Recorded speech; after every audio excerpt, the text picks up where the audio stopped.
یہ سورہ انفال کی آیات ہیں اور یہ جنگ بدر کے واقعات اور اس میں پیش آنے والی جو صورتحال تھی اس پر اللہ تعالیٰ کے نشانات آیات بینات ہیں۔ اللہ کریم ارشاد فرماتے ہیں وَإِذْ يُرِيكُمُوهُمْ إِذِ الْتَقَيْتُمْ فِي أَعْيُنِكُمْ قَلِيلًا وَيُقَلِّلُكُمْ فِي أَعْيُنِهِمْ، اور جب تمہیں تمہاری نظروں میں ان کو قلیل دکھایا گیا تھا کہ جب تمہارا ان سے آمنا سامنا ہوا تھا میدان بدر میں، جب کفار مکہ مجتمع ہو کے اکٹھے ہو کے اسلام کو مٹانے آئے تھے، تو میدان بدر میں دونوں لشکر آمنے سامنے تھے۔ ایک طرف سرکار دو عالم صلی اللہ علیہ وآلہ وسلم اور آپ کے اصحاب تھے، اور دوسری طرف کفار مکہ تھے جو نبی کریم علیہ الصلوۃ والسلام کے خلاف مکہ مکرمہ میں بھی سرگرم عمل رہے، اور جس وقت ہمارے آقا و مولا حضور پر نور سید کونین صلی اللہ علیہ وآلہ وسلم وہ بچے دروازے سے آگے آ جائیں۔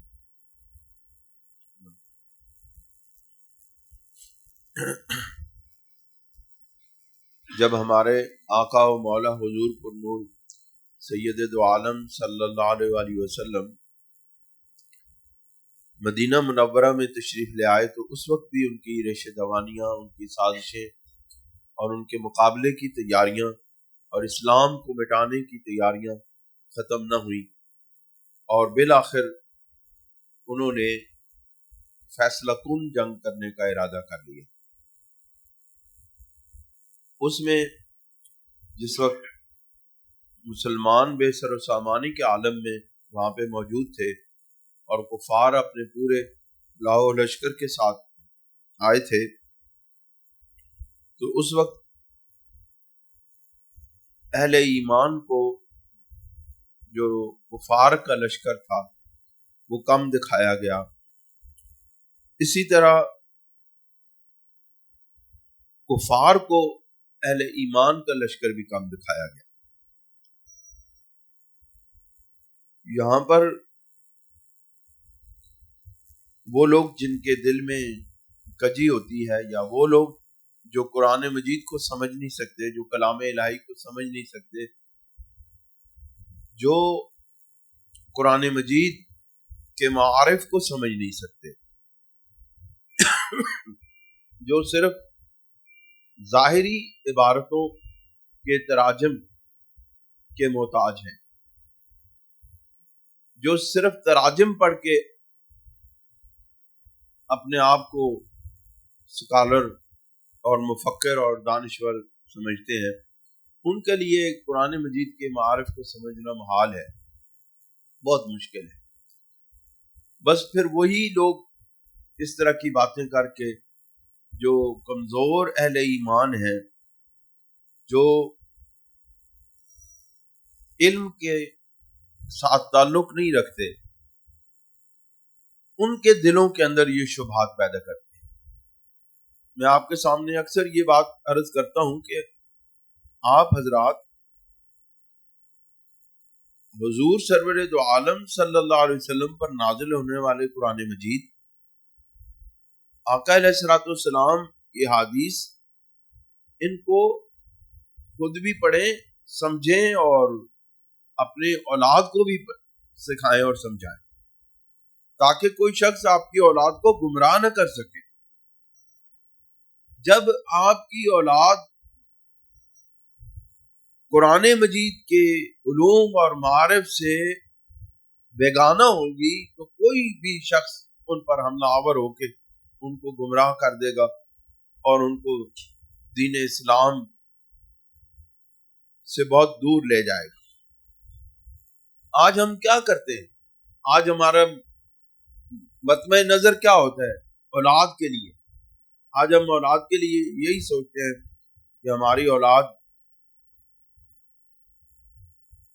دنیاوی تعلیم میں بہت اعلیٰ مقام اور مرتبہ حاصل کر لے اور بڑے بڑے عہدوں پر فائز ہو جائے اور بڑے بڑے کاروبار ان کے قبضے میں آ جائیں، بس ہماری یہ کامیابی ہے۔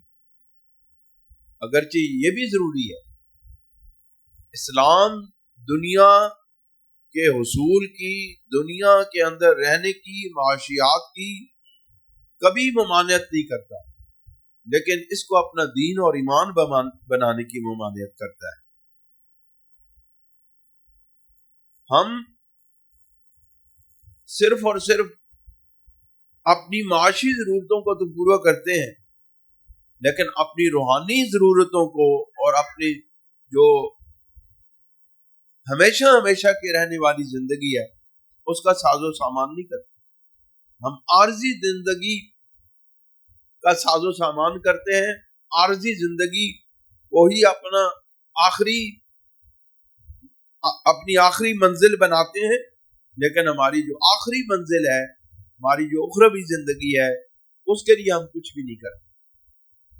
اگر آپ تھوڑا تھوڑا آگے آ جائیں تو میرا خیال ہے کہ کافی جگہ بن سکتی ہے، جگہ کھلا کھلا بیٹھنے کے بجائے قریب قریب ہو کے بیٹھیں، باہر سے آنے والے دوستوں کے لیے پریشانی نہیں۔ تو اسی طرح جو میں نے آیت مبارکہ آپ کے سامنے عرض کی وہ یہ ہے کہ اللہ رب العزت نے تمہاری آنکھوں میں جس وقت تم جس وقت تمہارا آمنا سامنا ہوا دونوں گروہوں کا، دونوں لشکروں کا، تو اے ایمان والو تمہاری آنکھوں میں ان کو کم دکھایا گیا اور ان کی آنکھوں میں تمہیں کم دکھایا گیا۔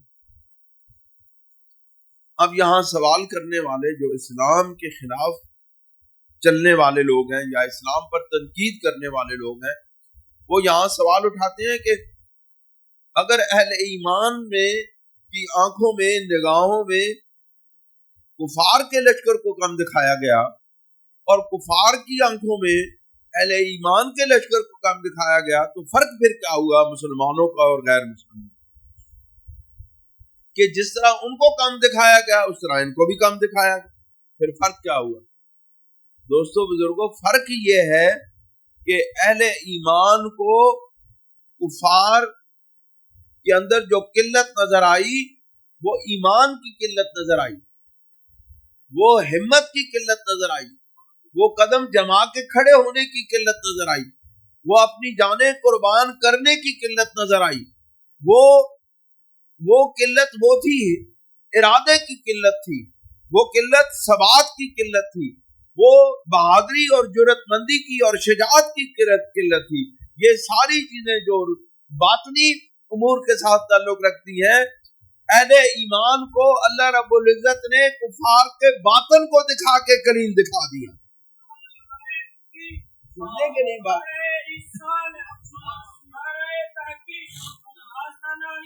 اس سے یہ بات بھی ثابت ہوئی کہ جو میرے محبوب صلی اللہ علیہ وسلم کے غلام ہیں ان کی نگاہ دوسروں کے باطن تک جاتی ہے، وہ اندر تک دیکھ لیتے ہیں۔